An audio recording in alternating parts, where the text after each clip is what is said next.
Assalamualaikum, saya Ayu Sundari, akan membahas materi topik 1 Perjalanan Pendidikan Nasional, Pelajaran Filosofi Pendidikan Indonesia. Bagaimana pendidikan pada masa kolonial Belanda? Pendidikan pada masa kolonial Belanda lingkupnya masih sangat sederhana, yang boleh mengenyam pendidikan hanyalah anak-anak pejabat, dan itu pun hanya bisa sekolah semi Eropa. Tujuan pendidikan pada masa penjajahan Belanda. Belanda menitik beratkan kepada pemenuhan pemerintahannya, yakni tersedianya tenaga kerja murah untuk hegemoni penjajah dan untuk menyebarluaskan budaya barat. Pendidikan kolonial Belanda pada tahun ke-1854, yaitu beberapa bupati menginisiasi pendirian sekolah kabupaten yang hanya mendidik calon pegawai, kemudian lahirnya sekolah Bumi Putra yang hanya ada memiliki 3 kelas. Adapun fokus pembelajaran saat itu, rakyat hanya diajari membaca, menulis dan menghitung sepenuhnya, dan hanya mendidik orang pembantu dalam mendukung usaha dagang mereka.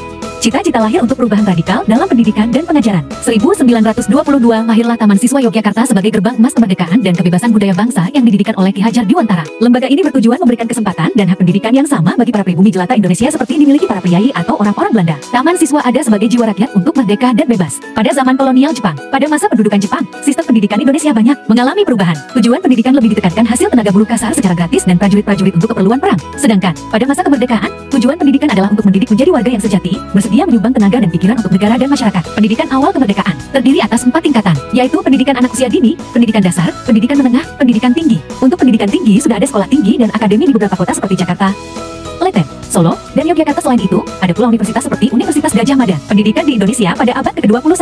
Kemudian, pendidikan di Indonesia pada abad ke-21 menjadi abad globalisasi. Pada saat ini, pembelajaran tidak terfokus pada kebudayaan lagi, akan tetapi berfokus pada sikap berpikir kritis dan pemecahan masalah, kecakapan komunikasi, kreativitas dan inovasi, serta kolaborasi atau kerjasama. Pendidikan di Indonesia sekarang. Saat ini, sistem pendidikan di Indonesia yang dijalankan adalah sistem pendidikan nasional. Sistem pendidikan ini berlaku untuk semua jenjang pendidikan dari pendidikan dasar hingga tinggi. Terima kasih.